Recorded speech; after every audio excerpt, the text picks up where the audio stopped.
Olá! Sejam muito bem-vindos, muito bem-vindas a mais um episódio do Painel Imagem e Credibilidade. Esse espaço muito bacana que nós temos aqui, tanto no LinkedIn como no YouTube, pelo ICTV, que é um espaço dedicado a pessoas que fazem... A pessoas, não, a comunicação como um todo, a quem gosta de comunicação, quem faz comunicação e quem desenvolve a sua mensagem de uma maneira eficaz. Então, nessa noite, nesse episódio, e eu preciso contar um pouquinho antes dessa nossa história, porque pela primeira vez no painel Imagem e Credibilidade, nós estamos trazendo para falar desse assunto a mesma convidada, porque parece que foi, sabe, aquele gostinho de quero mais, aquela coisa assim de sinfonia inacabada, né? Então, nós conversamos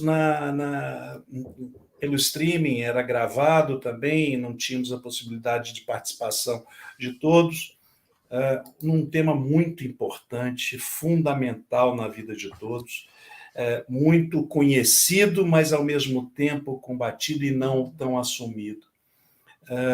E eu fiz questão de trazer novamente essa pessoa aqui, porque ela tem um destaque natural, além de ser uma jovem pessoa, eu não vou chamar de menina, se eu chamar ela de menina, ela fica chateada comigo, mas eu vou dizer que é uma mulher batalhadora, perseverante, mas que tem no seu colinho uma missão espetacular, fundamental, mas de muita responsabilidade, que é passar para aqueles que estão sofrendo disso, sofrendo da mesma coisa, da mesma questão, do mesmo trauma, do mesmo transtorno que ela sofreu, mas ensinando, direcionando, orientando essas pessoas para saírem e não passarem aquilo que ela passou. O tema que nós vamos tratar hoje, novamente, nesse segundo episódio do Painel Imagem e Credibilidade com o mesmo tema, é sobre a síndrome de burnout. Carol Milters, que está aqui do meu Olá! lado, convidada novamente. Querida, muito obrigado por você ter vindo aqui novamente para conversar conosco. Eu precisava tê-la trazido novamente. Obrigado pela sua generosidade, obrigado pela sua humildade e, ao mesmo tempo, obrigado porque você está dando a responsabilidade. Eu sei que isso é importante, você está dando a direção que precisa dar, porque nós estamos aqui publicamente, vamos falar assim, e dando a oportunidade para que outros que possam estar passando pela mesma questão que você já passou e terem a oportunidade de saírem dela.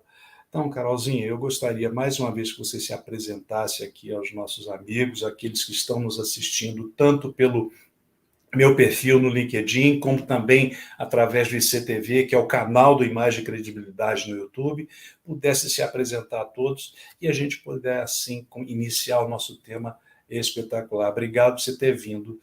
Mas antes, eu queria dizer o seguinte, esse programa é especial também, porque ele hoje é dedicado ao meu filho, que faz aniversário hoje. Alessandro, um beijo para você, papai te ama, te admira muito, tá? Esse programa é dedicado a você. Carolzinha, querida, seja muito Alexandre, querido, muito obrigada. É um prazer estar aqui de novo. Realmente, a nossa primeira conversa ficou um gostinho de vamos continuar conversando. A gente continuaria por mais 2, 3 horas se fosse. verdade, é É verdade, uma é alegria verdade. imensa estar aqui de novo no dia do aniversário do Alessandro. Então, parabéns para ele também. Muitas felicidades, Obrigado, muita obrigado. saúde e que continue nessa família abençoada. Eu sou escritora, facilitadora e investigadora da saúde mental na relação com o trabalho e investigadora da síndrome de burnout também. Eu venho estudando a burnout faz 4 anos já, a partir da minha própria experiência. Eu tive 2 episódios, a gente vai entrar um pouco mais em detalhes, mas eu tive 2 episódios, um morando no Brasil, eu sou de Porto Alegre, então aí tu vai entender o porquê do meu sotaque, às vezes ser assim, de porto alegrense.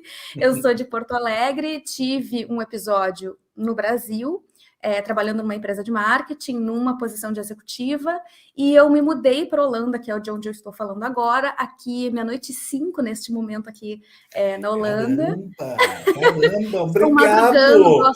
gosto tanto do Caramba, você Alexandre está que estou acordada a essa madrugando. hora, Carolzinha? E o meu namorado tá na outra parede aqui. Eu disse para ele, eu vou Eita! tentar não falar muito alto, mas vamos ver, porque merece. Eu disse para ele, não, ele merece o tempo.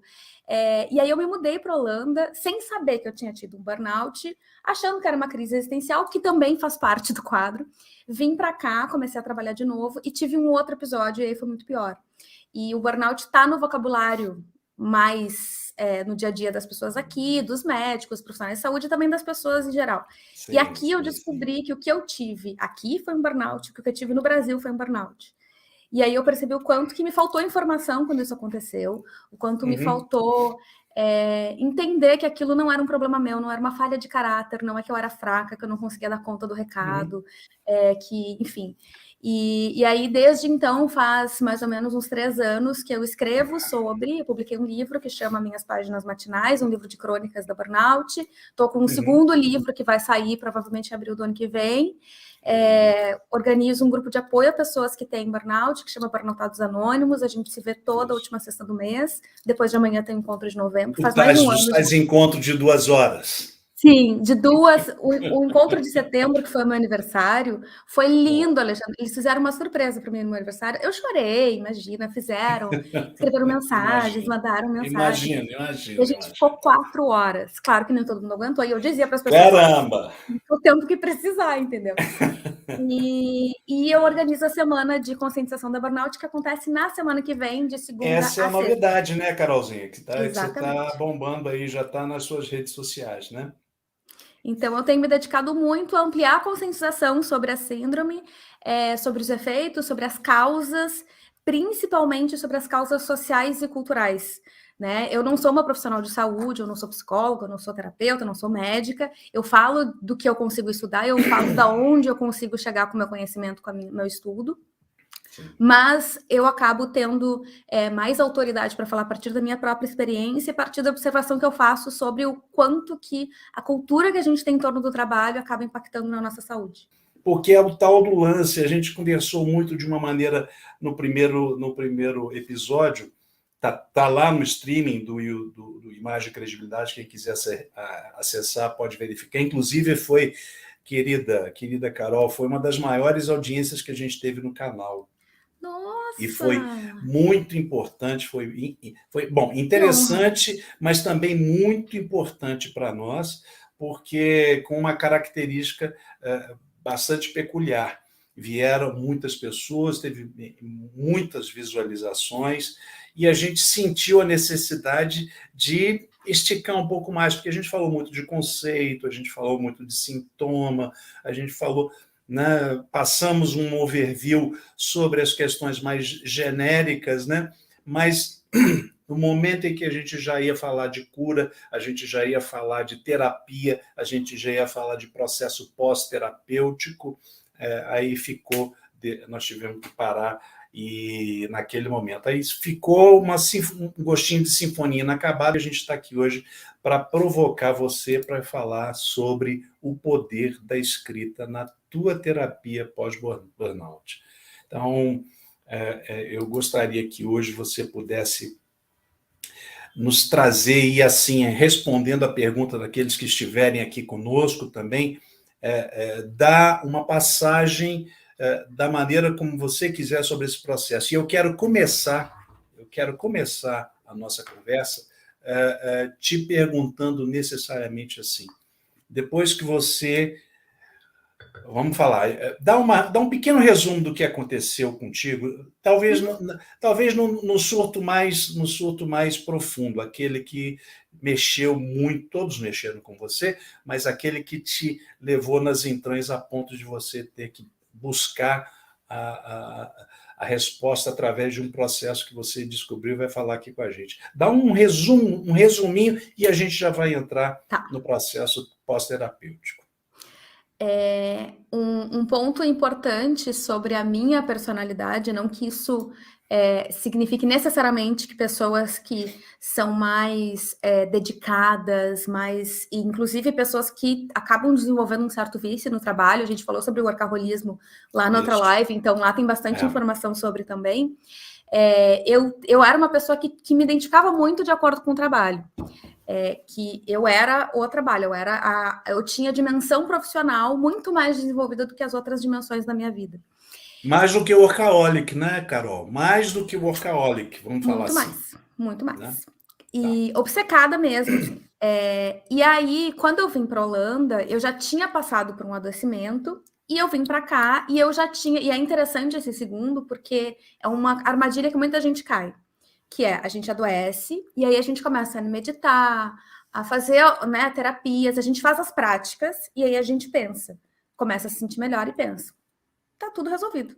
Minha vida está resolvida. Aí, às vezes, faz uma mudança externa, assim, mudei de país, nossa, tá tudo resolvido.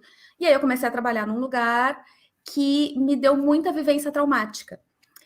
E um dos pontos que eu sempre trago também quando a gente fala de burnout é do trauma, porque o burnout, ele é uma síndrome causada pelo estresse crônico, e o trauma é o maior estresse crônico que a gente pode carregar no nosso corpo e na nossa mente. Eu tive uma situação traumática no trabalho no Brasil, e quando eu vim trabalhar na Holanda, eu tinha muita revivência desse trauma. E isso acabou fazendo com que eu adoecesse de novo, e aí muito pior. Porque como eu não tinha elaborado o trauma, eu não tinha tratado, eu não tinha entendido as causas realmente, eu fui só na superfície, eu regulava um pouco do estresse e cuidava um pouco da superfície. Só que aí, o que aconteceu foi, eu não conseguia dar conta de fazer uma regulação mais duradoura, porque eu voltava a trabalhar, e aí aconteceu uma situação muito simbólica para mim, que eu aprendi a dizer não muito mais do que do que eu fazia antes. Eu dizia, olha, eu não tenho como fazer isso, eu não tenho como dar conta daquilo, enfim, comecei a aprender a determinar os limites.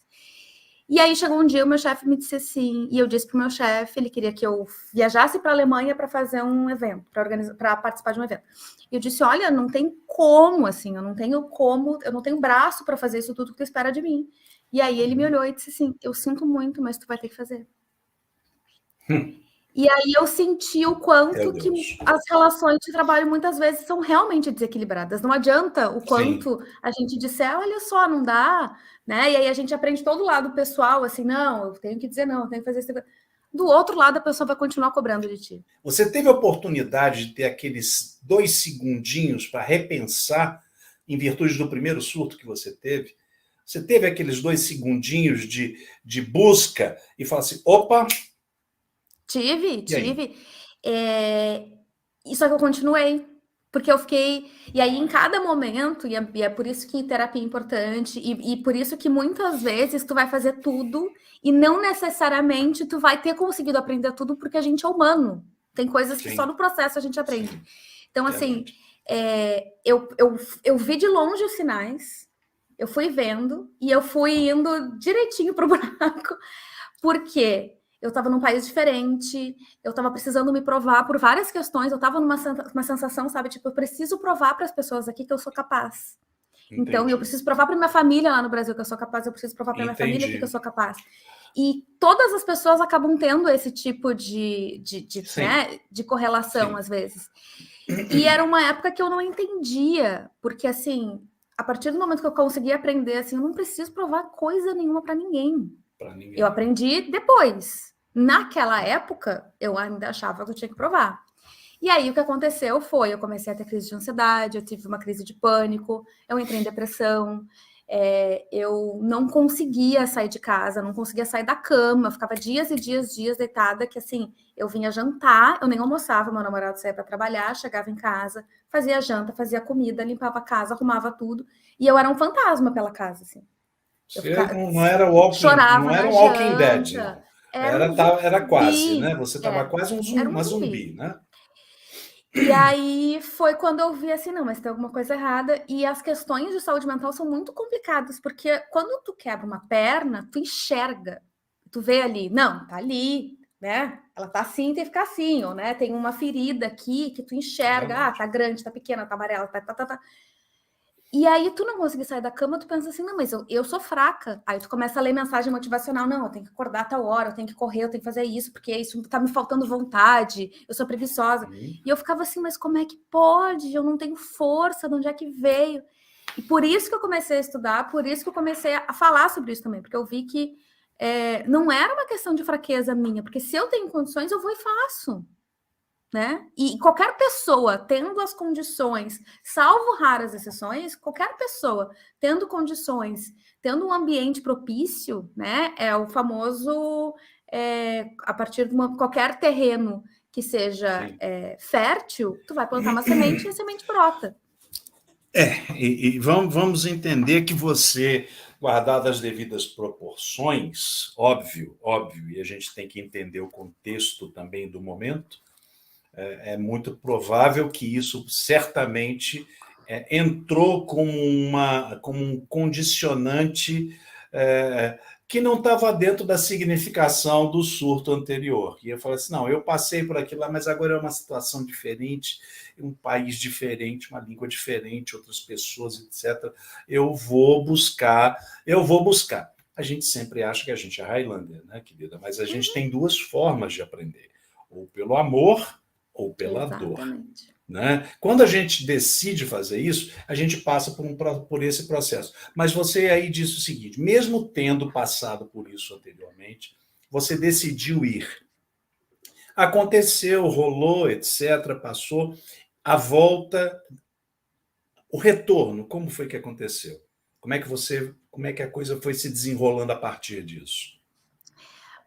O pós-burnout, tu diz? Você falou depois que o chefe falou assim, você tem que ir. Eu não fui porque eu achei que eu estava tendo uma coisa no meu coração. Eu não tive como... Meu corpo não deixou ir. Não teve como, assim. O evento era na quarta e na terça-feira eu estava chorando na cama e eu dizia para o meu namorado, eu não consigo ir trabalhar. E aí a ansiedade, ela vai evoluindo. Se tu não consegue, né? Ela vai evoluindo, e aí tu começa a criar um cenário pior que o outro, um pior que o outro, um pior que o outro. E aí eu comecei a sentir uma angústia e chorava e dor no peito, e aí começou a pegar físico também. E aí eu fui no médico de tarde, porque eu pensei, pegou em alguma coisa física, de novo. Isso. Porque eu já tinha tido algumas dores, eu tinha tido dor no peito e tal. E aí eu pensei, putz, bateu no físico de novo, e a gente não enxerga, então não sei o que tá acontecendo. Fui no médico, fui ver e tal. E aí a médica me disse, olha, tu tá precisando tirar um tempo, te dar um tempo. A gente, aqui na Holanda não tem o atestado. Tu pede, tu diz, olha, não vou trabalhar, e aí até um número determinado de dias tu não precisa emitir um atestado. Depois de uma semana, um mês, alguma coisa assim, tu precisa fazer exame do médico, perícia, que nem tem aí, mas um período curto tu não precisa. E aí eu fiquei em casa, e aí na semana seguinte eu tive uma crise de pânico, e o meu chefe me perguntava, tu vem amanhã? E eu dizia, não sei, tu vem amanhã? E eu queria ir, e o pior é que eu fiquei um mês querendo ir, querendo ter como ir, sabe? Mas é o tal negócio, né? O corpo, a cabeça manda, mas o corpo não responde mais. Exato. Eu acho que deve ter sido para você algo bem, além de peculiar, também muito difícil de responder não. Né? Muito. Porque parece mesmo, pela cultura que a gente tem do trabalho, a gente vai aprendendo que a pessoa que não trabalha até de manhã cedo, do dia seguinte, é uma pessoa que vale menos. A pessoa vale menos. Então, eu não ir trabalhar significava dentro da minha cabeça que eu não valia. Entendi. Não valho nada, não presto para nada, eu não sirvo para nada. Se eu não consigo servir a outra pessoa, então eu não tenho por que existir se eu não estou produzindo. E isso é uma coisa muito perversa que eu vejo, eu converso com muita gente que passa por isso, enfim. E é tão forte isso que a gente tem de eu só valho o quanto eu produzo, e se eu não produzo, eu não valho nada, que isso fica aqui, assim, no fundo, e a gente nem vê. Está nos orquestrando, né? E a gente nem vê. Minha querida, então daí, você aí, depois teve no médico o diagnóstico? Foi esse o diagnóstico? Aí a coisa começou.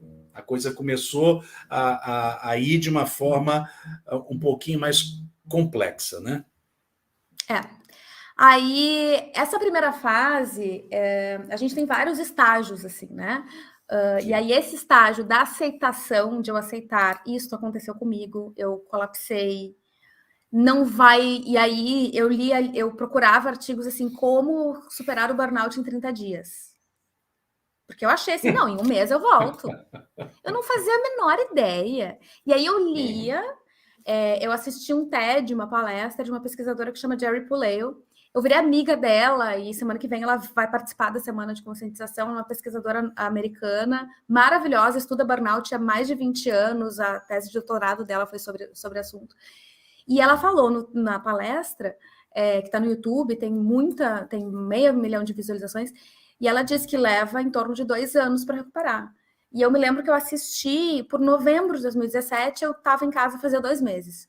E eu pensei assim, é porque ela não me conhece. Eu faço isso em menos. Tu acha? Que eu ia lá, pegava projeto que diziam que ia levar 1 mês e eu entregava em 10 dias. Tu acha que eu não vou superar essa? E aí eu até escrevi isso no meu livro, assim. Isso faz parte do processo. Tu olhar e tu pensar, não, mas isso... E tem muita gente que me escuta que eu sei, que já me disse, ou que não me diz, mas que eu sei, porque eu já estive nesse lugar. Pessoa que me escuta que diz, não, cara, mas tu não entende a minha situação. A minha situação é diferente. Eu não tô tanto assim, sabe? Assim, não, mas eu não sei o quê. E aí eu fico, não, beleza. Tu meio que tangenciando, né, Carol? Meio que tangenciando sem assumir.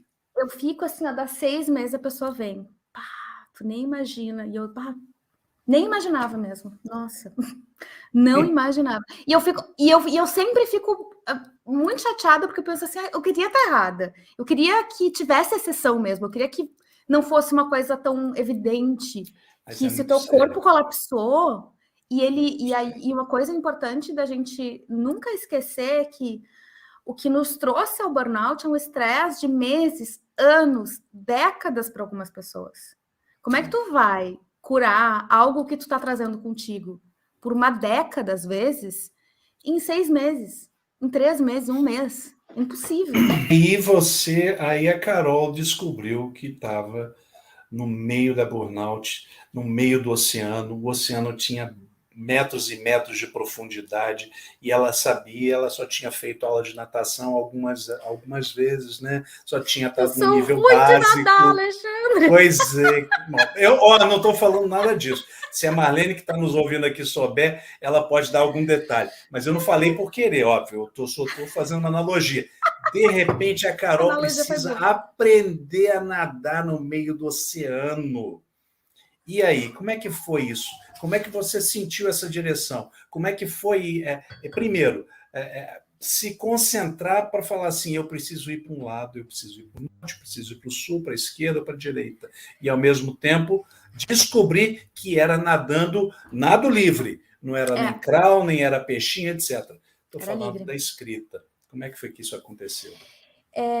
Foi muito importante eu conseguir aceitar o burnout. É uma das coisas mais difíceis para qualquer pessoa aceitar, porque daí aceitar significa, então, eu estou aceitando que os últimos não sei quantos anos eu não estava me cuidando, eu não estava priorizando as coisas certas.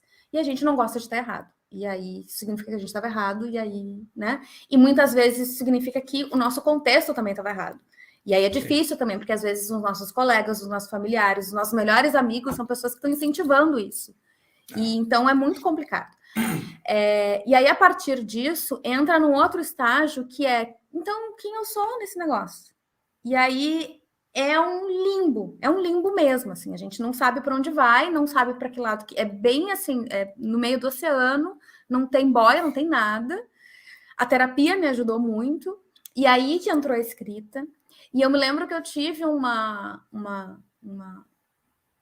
sensação, e eu ainda me lembro da sensação, que eu só pensava assim, quando, obviamente, eu não estava em ansiedade, enfim, quando eu estava num estado ok, mental, eu pensava assim, eu sei que tá difícil nessa fase, mas eu também preciso aproveitar, porque, de uma certa forma, eu preciso aproveitar, é estranho dizer isso, mas assim, eu preciso aproveitar essa fase que eu não sei, porque depois que eu souber, eu nunca mais vou deixar de saber.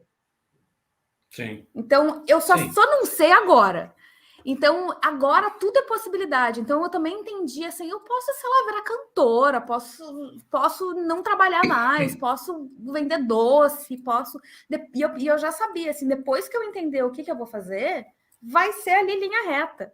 Agora, até lá, eu vou fazer. E aí, eu comecei a minha rotina do zero mesmo, assim, que horas não tinha despertador, não tinha nada. Que horas que o meu corpo quer acordar? Que dia da semana que meu corpo quer ver gente? Que dia que... E aí eu tinha um jornalzinho, um caderno, que eu anotava, assim, eu fazia várias anotações, assim, acordei com o meu humor assim, fiz tal coisa, não fiz tal coisa, gostei disso, gostei daquilo. Era um diário, aí que começou, eu comecei a registrar de uma forma mais visual, assim, verdinho se eu fiz, amarelo se eu não fiz, e não botava vermelho, porque eu não queria o vermelho do não fiz, sabe, assim.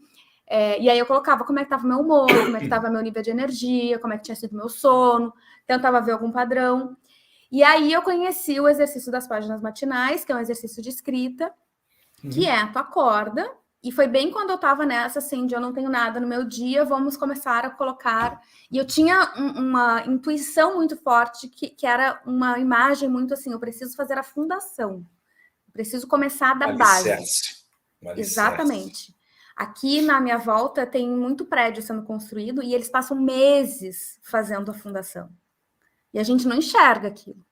E quem está passando por burnout, às vezes fica anos nesse trabalho, e as pessoas têm vergonha dessa fase, achando que é um trabalho que não vale, que não está fazendo nada, que não está trabalhando. Isso é trabalho. A gente, né? E até, Carolzinha, não querendo te interromper, mas já te interrompendo, é necessário aprender a ser disciplinado também. Se você já é naturalmente, isso é uma vantagem competitiva, mas também um outro esforço de ter disciplina. Eu acho que isso também deve ter te ajudado muito. Com certeza. Mas também de fazer as pazes com a questão da disciplina, porque eu sou muito... Eu tinha uma tendência a ser muito 8 ou 80. Ou eu escrevia todos os dias, me exercitava todos os dias, ou eu nunca fazia nada. Aos poucos eu fui entendendo um jeito que fizesse funcionar para mim. Eu não vou passar mais do que 3 dias sem escrever, mas se eu não puder escrever hoje, tudo bem, mas amanhã eu escrevo. E aí eu comecei a escrever e foi uma das coisas que mais me transformou, assim.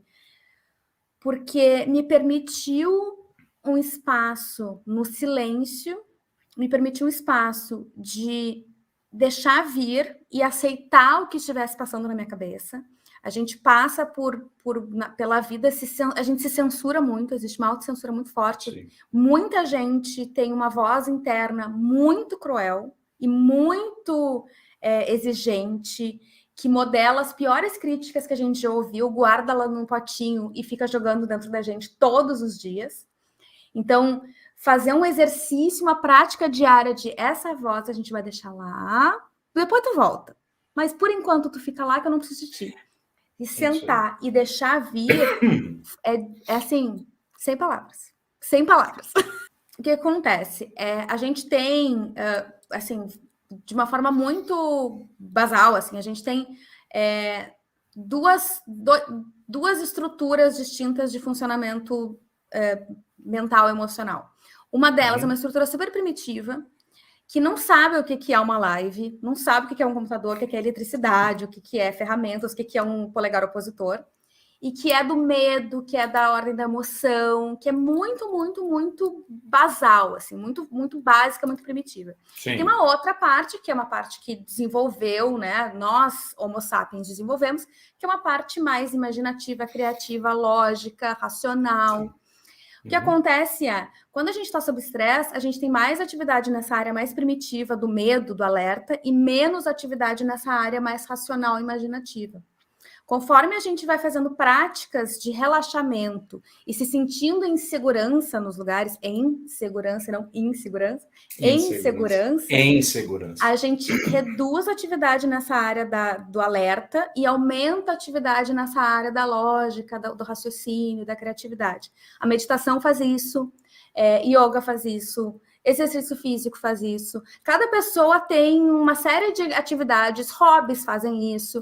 Porque, assim, de uma certa forma, para o teu cérebro, tu tá pintando um quadro, tu tá dizendo pro teu cérebro que não tem um leão vindo te comer agora, porque senão tu ia estar isso aí. sentado pintando um quadro. Né? É isso aí. Então, isso aí. isso é muito importante. Então, na hora que você Excelente, entende, você tem o entendimento daquilo que está acontecendo contigo, você vai buscar. E é nesse sentido que você, depois de, provavelmente, se valeu da meditação para você isolar aquela vozinha, né? Isolou a vozinha e falou assim, agora eu já estou andando aqui, e já com um pouco de disciplina começou a desenvolver isso, e isso, com o passar do tempo, passou a ser prazeroso para você, ou passou a ser aquela coisa que você sentiu que era âncora? Está entendendo o que eu estou te dizendo? Sim. Eu acho que um pouco de cada. E também tem algumas coisas que são engraçadas, assim, até hoje. Eu, às vezes, me vejo que, às vezes, eu começo a me desconectar dessas práticas um pouco. Eu tô bem.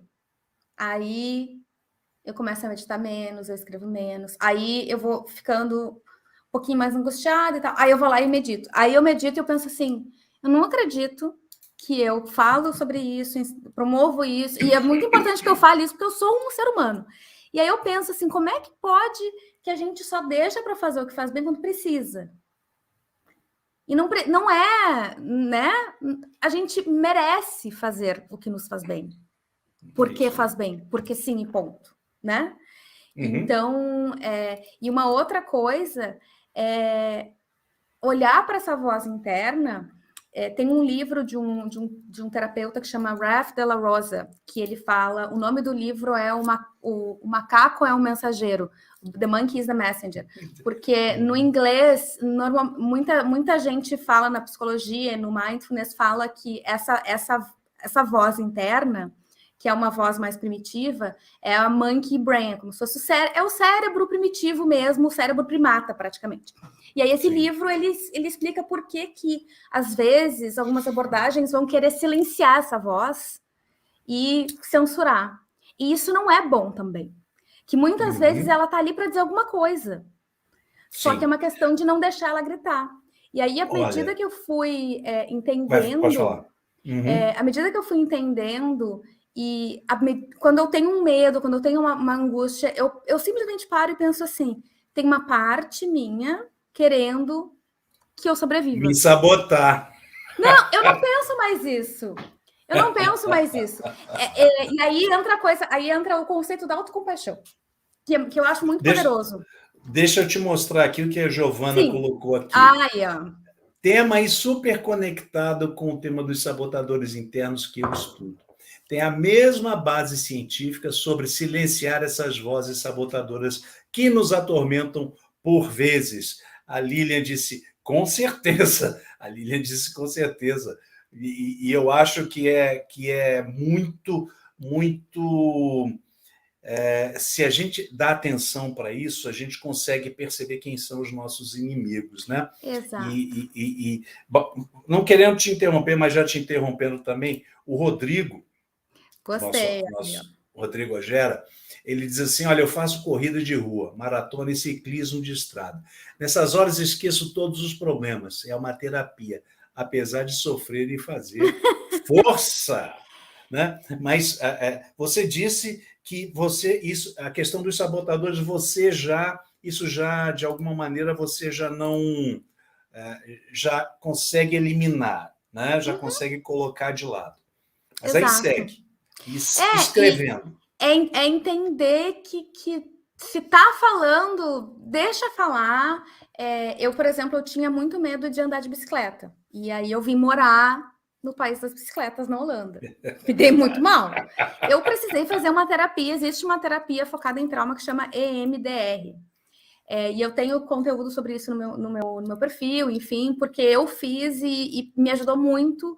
E existe protocolo para isso. Enfim, eu fiz no hospital aqui da cidade. E uma das coisas que a gente endereçou foi meu medo de bicicleta. Eu fui pedalar um dia e eu comecei a ficar... E eu tremia mesmo, assim, de tremer. Eu já fui pedalar e eu fiquei com a mão doendo de tão forte que eu segurava no guidão, enfim. Hoje eu pedalo. Mas levou um tempo e precisou de terapia. Essa primeira vez que eu fui descer para pedalar, eu senti o medo e eu pensei assim, isso deve ser porque nós somos inúmeras partes diferentes compondo quem a gente é. Deve ter uma partezinha da Carol lá, porque eu caí quando eu tinha uns 8 anos.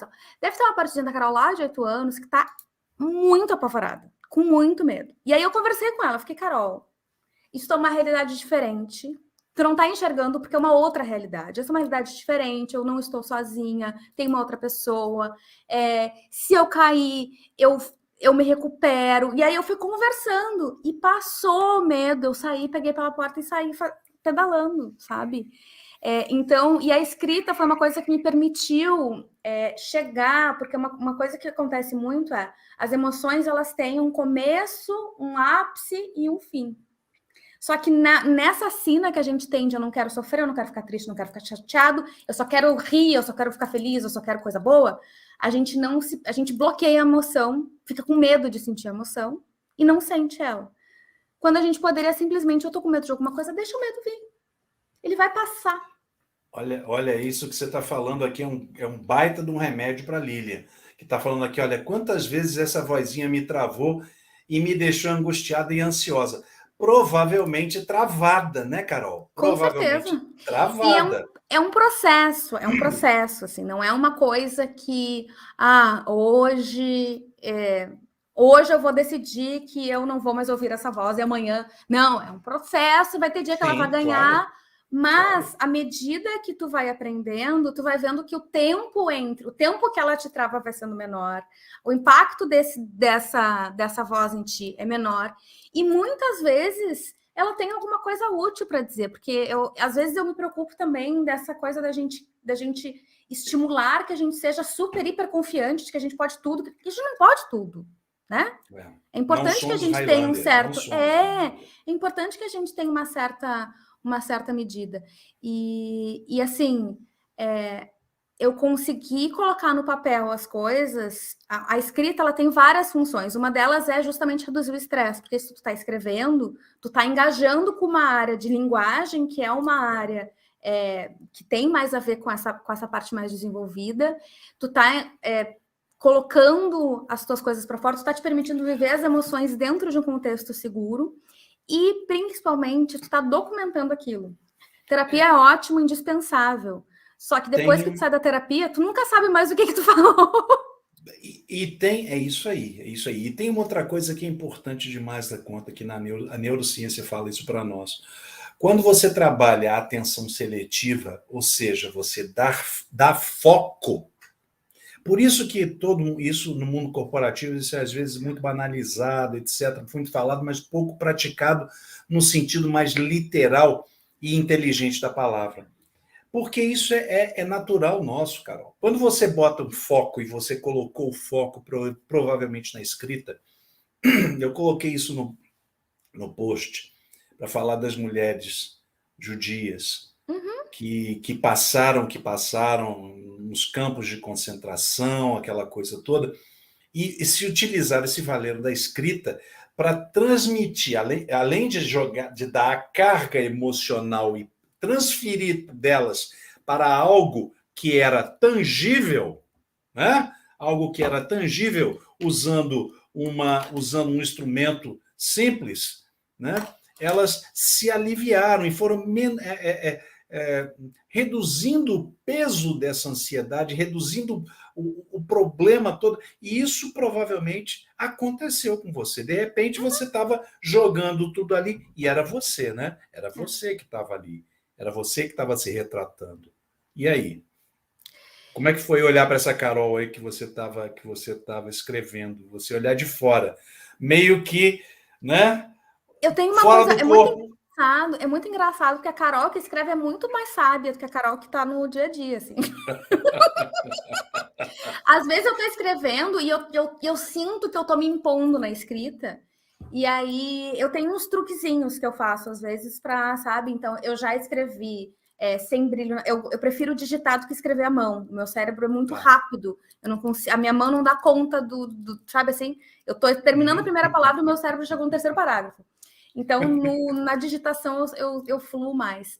E aí eu já digitei com a tela desligada, que é para não ver o que eu estava digitando, e aí às vezes, obviamente, né, parecia que eu estava escrevendo em sueco, mas assim, no final deu para entender, e tá no livro, inclusive, porque ficou algo, assim, ficou bom, sabe? E já acontece, às vezes, eu estar escrevendo, e aí eu coloco assim, por que tu está falando disso? E eu coloco mesmo, assim, e aí eu vou, sabe, assim... Você falando com você mesma. Você falando com você mesma. As Vem duas. cá, As vamos parar com duas. isso? Olha que coisa legal aqui, que, por exemplo, que a Lilian acabou de confessar para nós aqui, que ela precisa desbloquear o medo de dirigir dela. Está com carteira e não pega no carro. Você, nesse caso da Lilian, por exemplo, poderia dizer que a Lilian, se caso utilizasse da escrita, pudesse dizer para a própria Lilian, no caderno, no livro lá, que seja onde ela está registrando, tipo assim, que é isso, Lilian? Você tem carro, você tem carteira, você aprendeu, você tirou, você foi aprovada. Que medo é esse? Assim, claro, não resolve tudo, Claro. mas é uma ferramenta a se utilizar. Eu diria, inclusive, assim, escreve, recomendaria, a pessoa já dando prescrição de escrita, né? Escreve como que tu te sentiria dirigindo, pensa no melhor cenário, pensa no pior cenário. Uma coisa que eu gosto de fazer às vezes é imaginar um pior e o melhor cenário. E o pior cenário, porque por mais que, né, quando a gente fala de carro, o pior cenário é bem ruim, mas é assim, eventualmente, tu começa a fazer esse exercício, eventualmente tu vai ver que tu vai dar conta.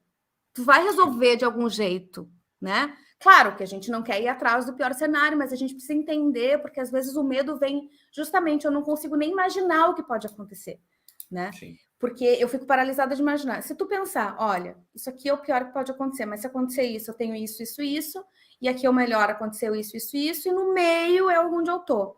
Eu recomendo para pessoas que têm, sugiro, enfim, para pessoas que têm alguma fobia mesmo, esse tratamento EMDR. Lilian, se quiser, pode entrar em contato comigo no Instagram, que eu te mando o contato de uma psicóloga que faz isso.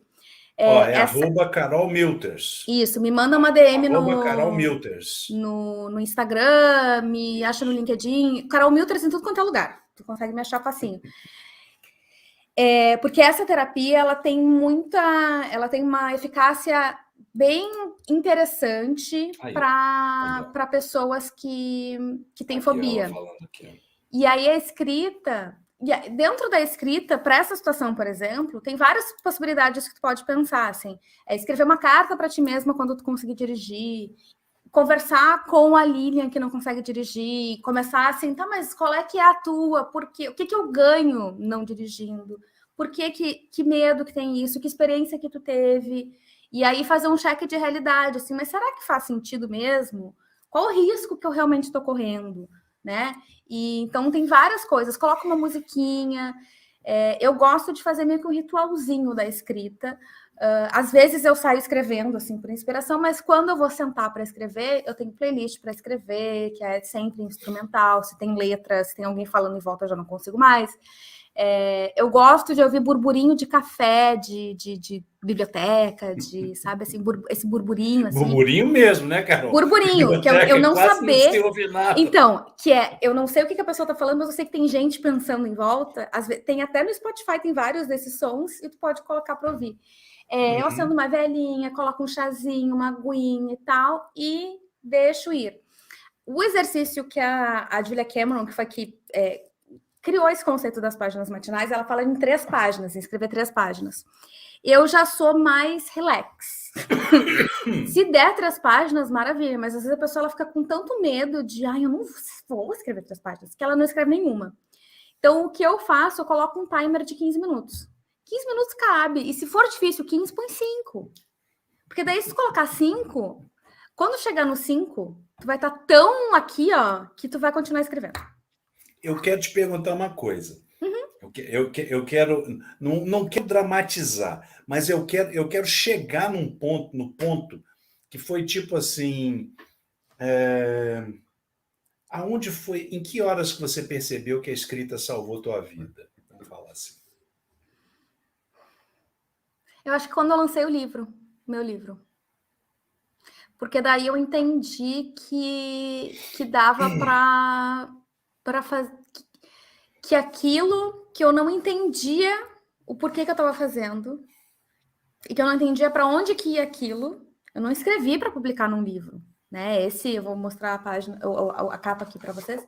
Esse livro aqui, ó, eu não escrevi, ele tem um monte de textos de tamanhos variados. Tem uns que tem uma frase, tem uns que tem 10 páginas, tem uns que são meio versinho, tem uns que são textão. Eu fui colocando, e eu fui juntando tudo que eu já escrevi. Eu devo ter, sei lá, umas 500 páginas escritas ao todo, e eu coloquei aqui cento e poucas. Minhas páginas matinais é o livro. Isso. Tá.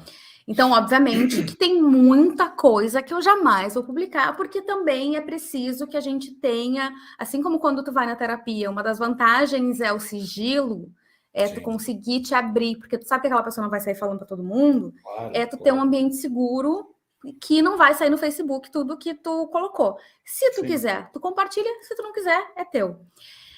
Quando eu publiquei o livro, foi quando eu senti esse processo de ciclo fechando e de que eu estava conseguindo sair disso, de que eu consegui...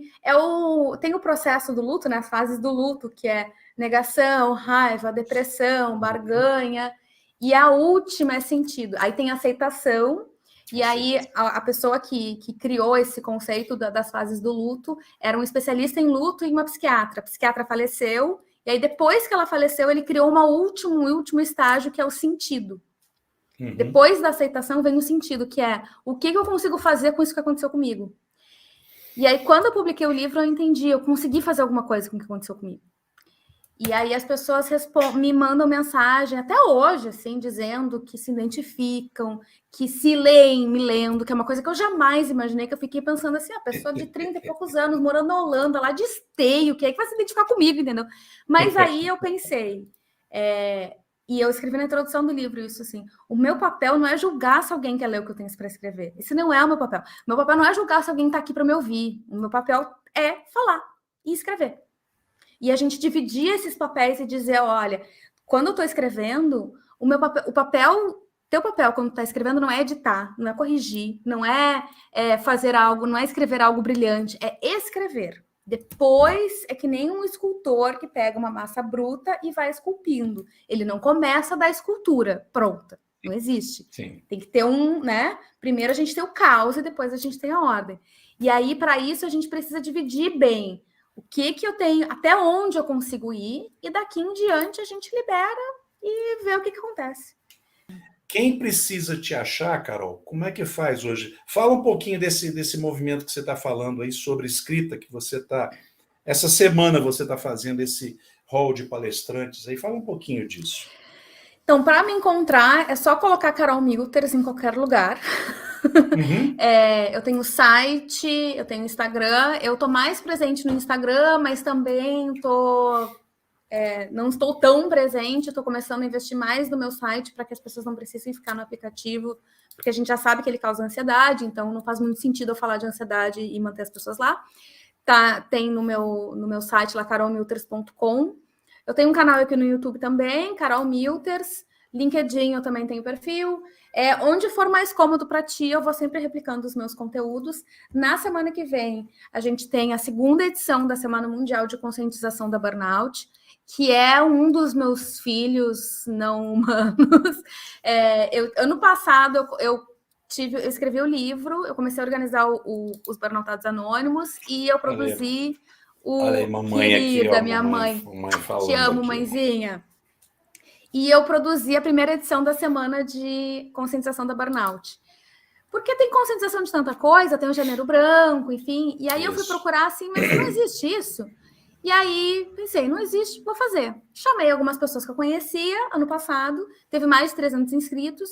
E esse ano, não, agora vamos, né? E aí vai ser 5 dias, vão ser quase 20 painéis de vários temas. Tem o eixo de saúde e bem-estar, tem um sobre cultura e sociedade, um que é sobre histórias da burnout, um que é sobre o papel das organizações, em português e em inglês. As inscrições são gratuitas, conscientizaçãodaburnout.org, ou lá no meu perfil tem todas as informações, e durante os próximos dias a gente vai liberando a programação, que está incrível, é um dos meus legados. o livro, esse grupo e essa semana, porque é informação de qualidade, tem especialista, tem psiquiatra, tem psicólogo, tem advogado, tem psicanalista, e tem pessoas que passaram por isso também. Então, claro, é uma menina dos meus olhos. Meu projeto desse ano é essa semana, que vai ser na semana que vem. Como você vem ao painel Imagem e Credibilidade, tem sempre, e agora é ao vivo, mas não vai deixar de ter, porque essa é uma marca desse espaço. Qual é a sua bússola, Carolzinha Milters? Mas você vai ver, olha que chique que eu vou estar agora, olha só, em grande estilo. Não fala não, fala depois disso aqui, ó.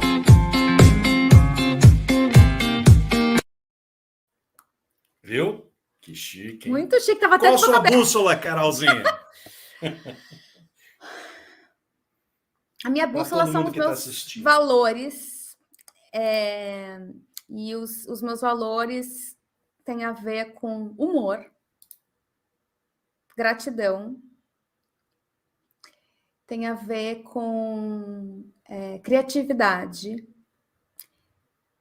e com uma crença muito forte que eu tenho de que todo mundo tem o poder de escrever e de reescrever a nossa história. Todo dia a gente tem a oportunidade de fazer isso. Entendendo, né, querida? Entendendo que a gente precisa aprender demais com os nossos erros e com os nossos acertos. Com certeza. Né? Para que a gente possa ter condição de estar hoje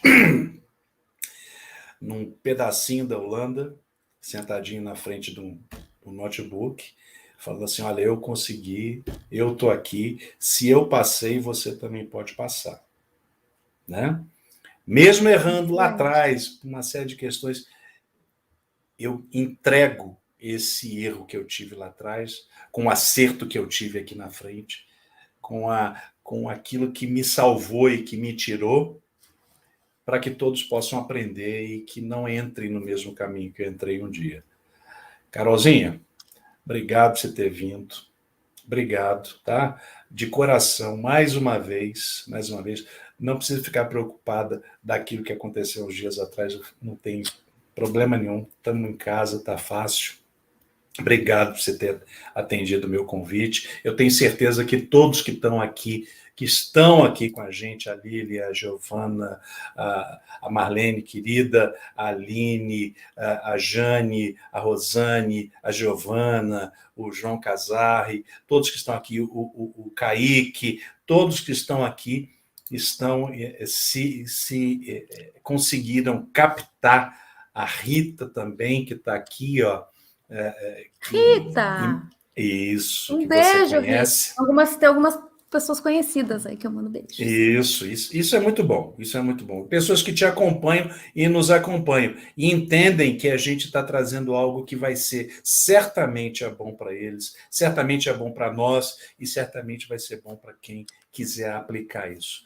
Carolzinha, obrigado mais uma vez, obrigado por você ter vindo ao painel Imagem e Credibilidade. Já passamos de 1 hora. Achei que a coisa pudesse... Porque assim, né? Tá? A gente nem imagina quando chega essa hora e tenha que se lamentar. Mas vou pensar num volume 3 para a gente poder fazer. Sempre, eu já sou de casa, já sou quase da equipe. É isso aí. Sempre uma honra e uma alegria. Aqui 1h já, mas super vale a pena. Amanhã não terei despertador, a quem interessar possa. Amanhã não tem. Que bom, durma bem quanto precisar, né? Olha aqui, senhor meu pai também chegou. Opa, um abraço. Seu Enio acabou de chegar aqui. Da mesma forma que ele fez da outra live, ele deu só uma pitadinha no final, falou assim, olha eu aqui. Né? Falou. Olá, marcou presença. Em grande estilo. Muito bom. A Marlene, querida, também aí. E te agradeço sempre pela condução, pelas perguntas, pelo carinho, pelo apoio sempre. Fico muito feliz da gente ter se encontrado lá no LinkedIn, de ter vindo falar comigo, da gente ter essa amizade já que a gente tem. Conta comigo, te agradeço muito por tudo até aqui e tenho certeza que a gente ainda vai fazer com certeza, algo muito vai criar memórias ainda muito mais legais. Agradeço a todo mundo que assistiu, comentou, Lilian, Jane. Agradeço muito o carinho de vocês. Aqui. Contem comigo e obrigada mesmo de coração. Lembrando que esse episódio, que hoje agora é ao vivo, ele vai estar no streaming lá do ICTV, do Imagem e Credibilidade. Esse é o painel Imagem e Credibilidade, Carol Milters, volume 2. Quem quiser conhecer o Carol Milters, volume 1, vai lá e acessa o canal do Imagem e Credibilidade, o ICTV. Tá lá, também foi sensacional. Tem muita coisa lá da origem, como quais são os sintomas, um processo bem didático que a gente fez, e agora a gente se deleitou sobre o processo pós-terapêutico, o processo terapêutico, como aconteceu, de que maneira. Eu agradeço a você mais uma vez, agradeço a todos mais uma vez, obrigado por terem participado conosco de mais um painel Imagem e Credibilidade. Um abraço a todos, uma boa noite a todos. Carol, bom sono para você. Tá. Obrigada, deve ter alguém do outro lado, deve ter alguém do outro lado aí agora falou assim, acabou. A gente se vê. Querida, um beijo para ti, querido, um abraço e um beijo a todos. Tudo de bom.